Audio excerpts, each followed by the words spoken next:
안녕하십니까. 암호화폐 정보를 전달해 드리는 닥터 비트맨입니다. 네, 평일의 절반, 수요일도 슬슬 마무리되고 있습니다. 어떻게 오늘 하루 잘 보내셨나요? 최근 지속되고 있는 시장의 답답한 모습 속에 이제는 다시금 상승 기류를 탔으면 하는 투자자분들의 바람의 목소리가 여기까지 들리는 데 보입니다.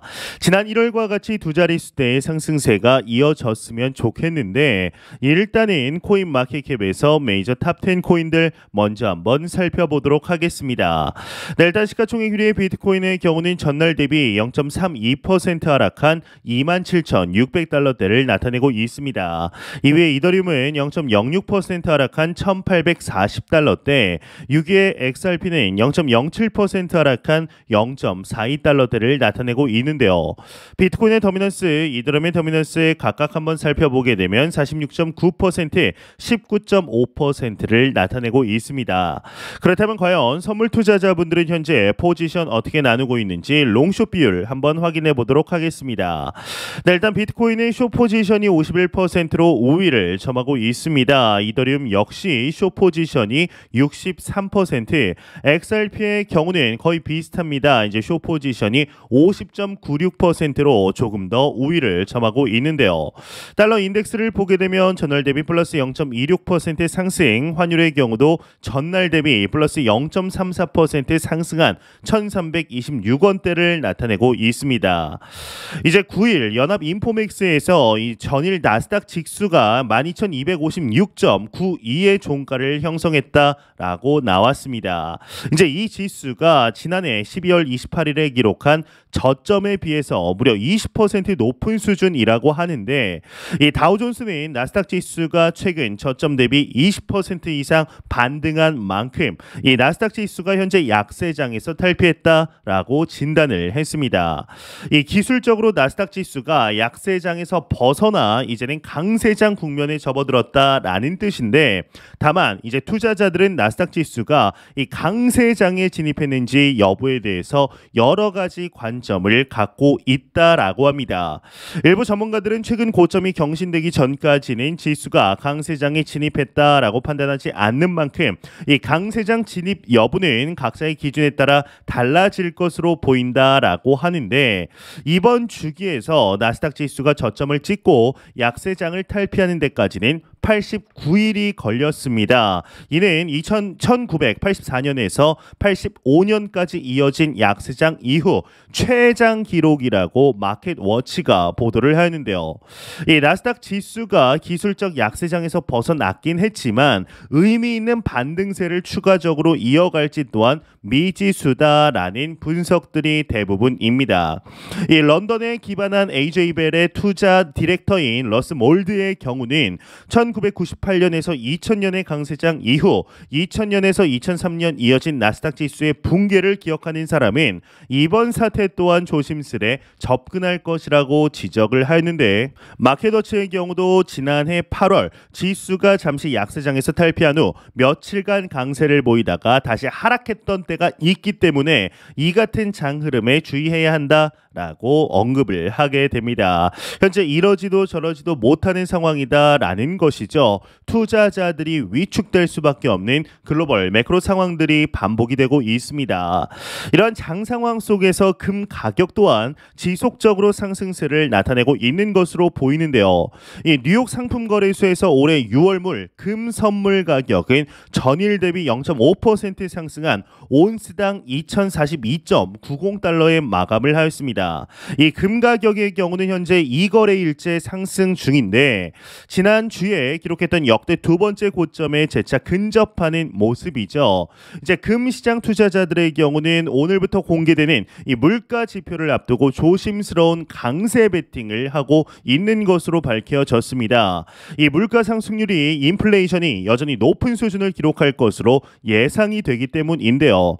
여러분들도 잘 아시겠지만 금의 경우는 인플레이션에 전통적인 해지 수단이죠. 이 미국의 4월 소비자 물가지수 이 CPI는 여전히 높은 수준을 유지했을 것으로 전망이 됩니다. 이 월스트리트 저널의 전문가들은 4월 근원 소비자 물가지수 이 CPI가 전월 대비해서는 0.4% 전년 동기에 죄송합니다. 갑자기 말이 꼬였는데 네, 전년 동기 대비해서는 5.5% 올랐을 것으로 보고 있습니다. 이는 이제 전월치와 거의 비슷하거나 약간은 둔화한 수준인데요.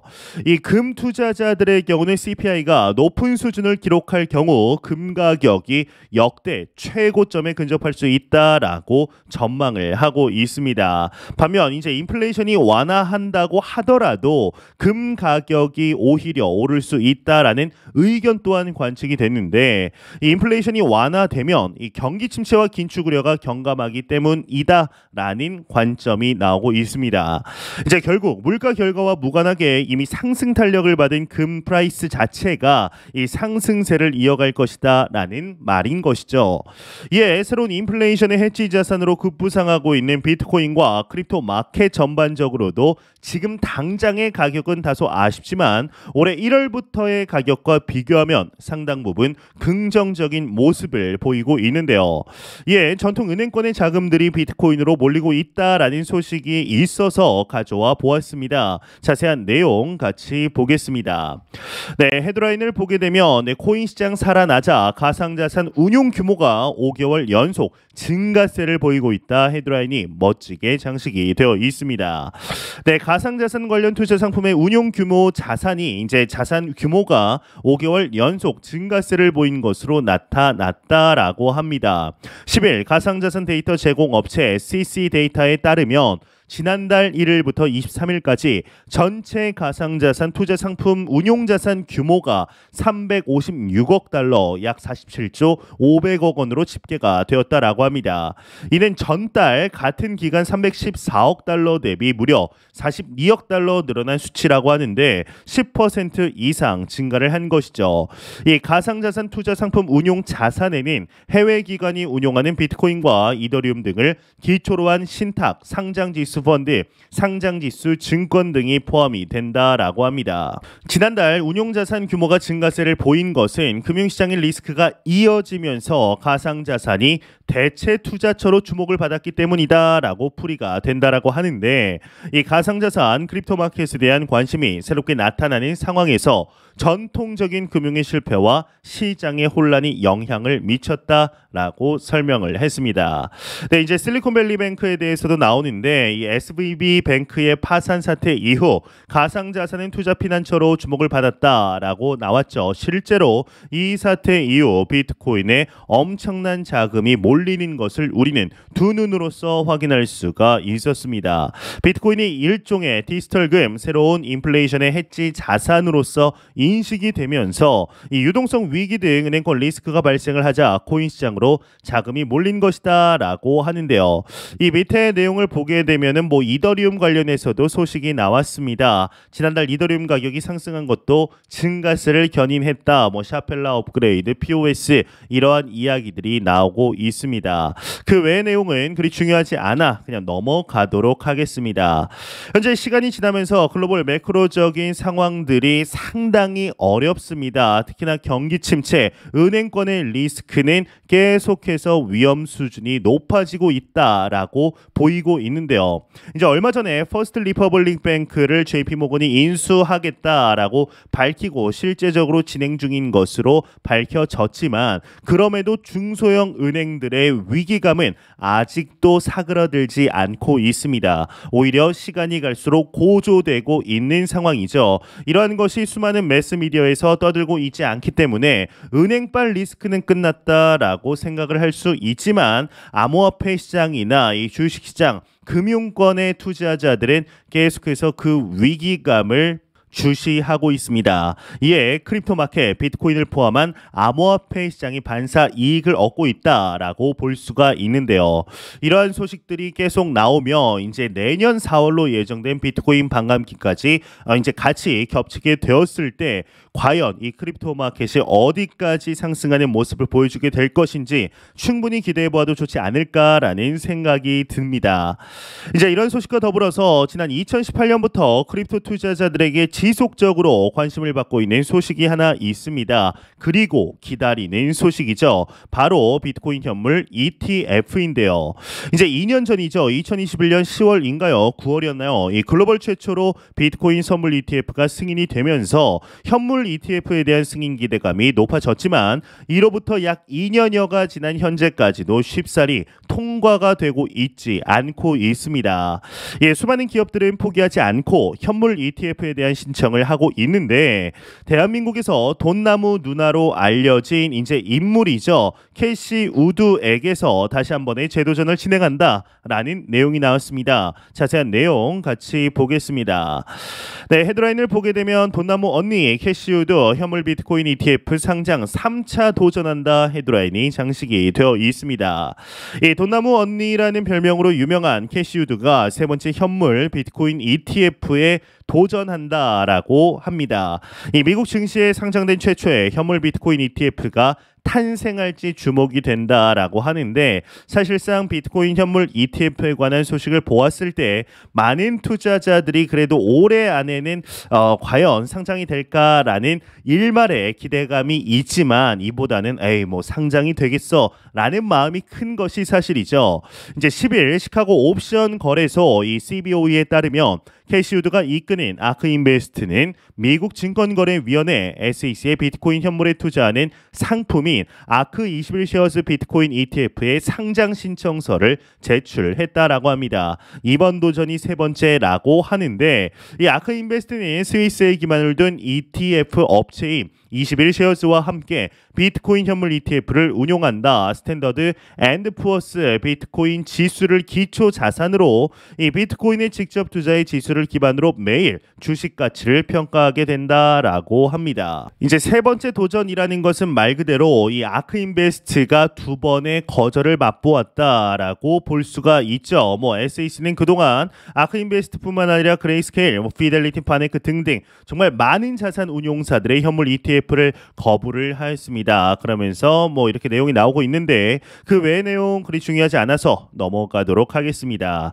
네, 여러분들은 현물 ETF에 대해서 어떻게 생각을 하시나요? 현재 글로벌적으로 가장 큰 비트코인 펀드를 운용하고 있는 그레이스케일 또한 본인들의 펀드를 현물 ETF로 전환하려는 시도가 계속되고 있지만 미 증권거래위원회 이 SEC에서 계속해서 반려를 하고 있습니다. 예, 그레이스케일은 소송까지 집어넣고 하원 의원, 상원 의원들 또한 SEC에게 도대체 왜 선물 ETF는 승인을 했으면서 현물 ETF는 승인을 하지 않는 것이냐라는 탄원서, 청원서까지도 내놓은 상태입니다. 소송은 현재 계속 진행형 중인데요.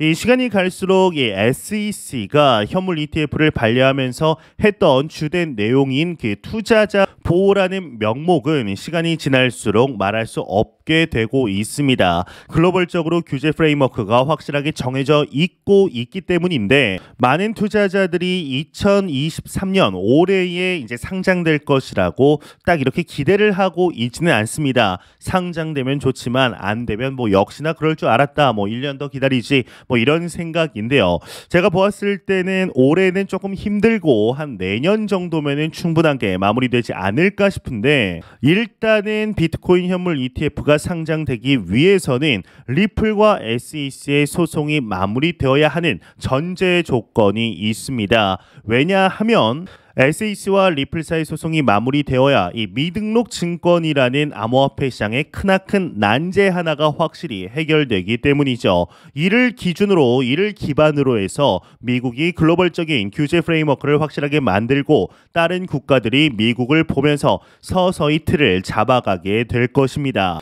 그 이후에 이제 비트코인 현물 ETF가 이제 상장될 수 있는 기반이 되지 않을까라는 생각이 드는데 이 캐시 우드 또한 이번에 이제 3차 도전 이 비트코인 현물 ETF 상장에 대해 3차 도전을 하는 것이 확실하게 상장이 되겠다라는 생각으로 하는 것은 아니리라 싶습니다. 계속해서 보여주는 것이죠. 그리고 SEC에게 이야기를 하고 있는 것이라고 생각을 합니다. 과연 비트코인 현물 ETF가 언제쯤 승인이 되게 될지 정말 목 빠지게 기다리고 있는데 마음 같아서는 오늘 당장 승인이 되었으면 좋겠는데요. 네, 이런 소식과 더불어서 매일같이 나오는 리플 XRP 관련 소식 오늘도 또한 나왔습니다. 현재 리플사의 경우는 미 SEC와의 소송으로 힘든 시간들을 보내고 있는 가운데 그럼에도 긍정적인 소식들 지속적으로 나오고 있는데요. 지난 4월 나왔던 리플 변호사 존 디튼이 언급한 이 5가지 소송 결말 시나리오에 대해서 다시 한번 살펴볼 필요가 있다라고 생각을 합니다. 일단 한번 내용을 보겠습니다. 이미 보신 분들, 인식하고 있으신 분들도 있으시겠는데 리플 대 SEC 소송 결말 5가지 시나리오 있다 이렇게 헤드라인이 장식이 되어 있죠. 이 친리플 변호사로 유명한 존 디튼이 소송에서 벌어질 수 있는 5가지 시나리오를 공개한 것인데요. 일단 최상의 결론 첫 번째로는 리플이 승리, 법원이 SEC를 질책하는 것이다 라고 합니다. 이제 이게 가장 베스트 시나리오이겠죠. 하지만 현재까지 현실적으로 보았을 때 리플사가 국가기관, 정부기관인 SEC를 상대로 완벽한 승소를 하고 SEC가 질책을 막고 하는 것이 현실적으로는 다소 좀 더 이제 힘들 것이라고 보고 있습니다. 여기서 말하는 두 번째 좋은 결론, 리플이 초기에는 XRP를 투자 계약 증권 형태로 제공했지만 XRP 자체는 증권이 아니다라고 판시하는 것인데 XRP는 대부분 2차 판매를 통해 판매가 됐는데 이 경우 2차 판매는 증권 판매 논란에서 완전히 벗어나게 된다. 이제 2차 판매라는 것이 거래소를 통해 아니면은 뭐 P2P로 사람과 사람 간에 이런 거래를 생각을 하시면 됩니다. 그냥 거래소에서 여러분들이 XRP에 투자할 때 이것이 2차 판매 카테고리 안에 다 들어간다라는 것이죠. 이제 초기에 리플이 ICO 개념으로 투자를 유치했던 그 물량만 증권이고 그 이후에 거래소에서 판매된 물량은 증권이 아니다라는 결론이 나게 되면 이제 리플사가 SEC에게 막대한 비용 벌금을 내긴 하겠지만 미국 내에 이제 코인베이스의 재상장이라든가 미국의 거래소에서 상장 폐지했던 거래소들의 이제 릴리스팅 재상장이 이루어지겠죠. 그리고 미국 내 사업 또한 정상화가 될 것입니다. 이뿐만 아니라 XRP와 비슷한 대부분의 알트코인들이 증권이 아니다라는 판결이 확실하게 나는 것이기 때문에 사실상 개인적으로 봤을 땐 이 두 번째 결론이 가장 베스트다라고 보고 있습니다. 이제 세 번째는 재판부가 SEC와 리플의 약식 판결 신청 모두 기각,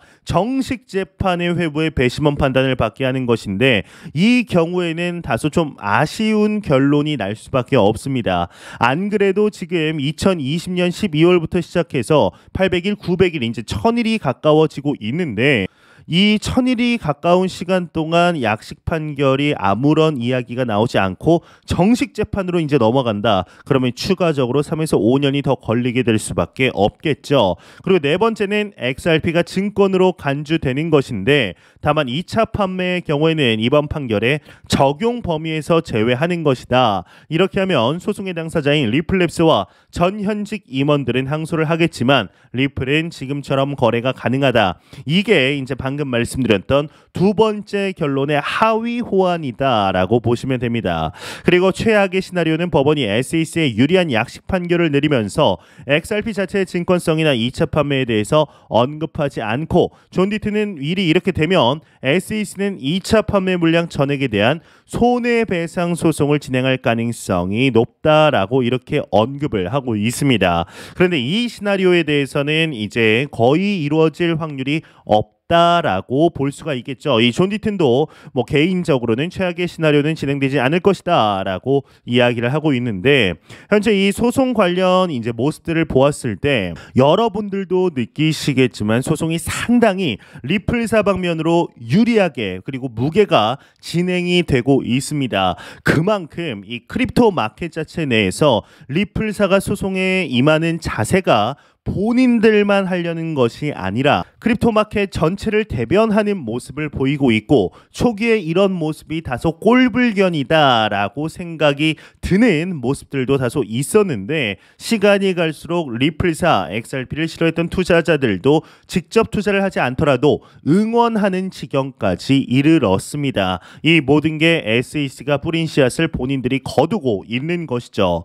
과연 이 소송 어떻게 마무리가 되게 될까요?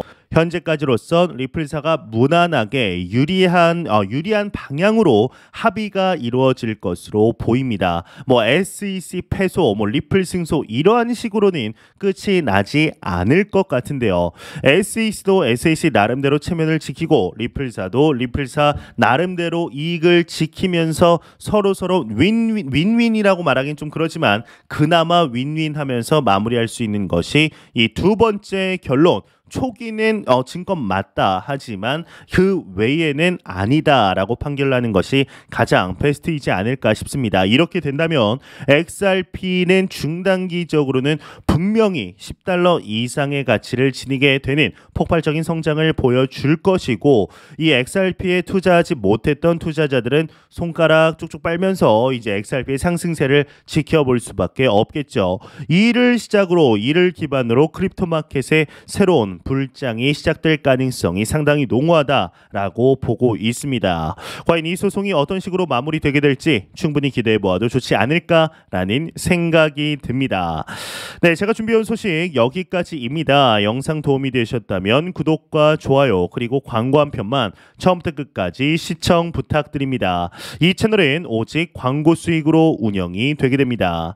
항상 영상 시청해 주시는 시청자분들, 구독자분들 너무나 감사드립니다. 오늘 남은 시간 잘 마무리하시길 바라면서 저는 더욱 도움이 되는 영상으로 찾아뵙도록 하겠습니다. 지금까지 닥터 비트맨이었습니다. 감사합니다.